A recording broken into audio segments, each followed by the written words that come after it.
तो चलिए खवातीन, शरबत नोश कीजिए आप सब, फिर दुआ करते हैं। सब लुत्फानंदोज हों।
उस्मान जा रहा है, क्या हम उसका पीछा करें?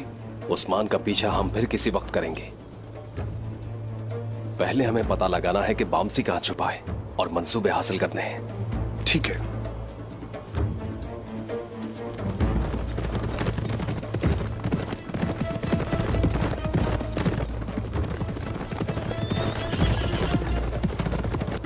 मेरी बात गौर से सुनो, वहां सिर्फ एक आदमी होगा।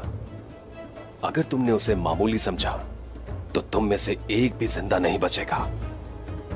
तुम सबको मोहतात रहना होगा। बामसी को मारकर मंसूबे हासिल करो और जल्द वहां से निकलना। चलो चले।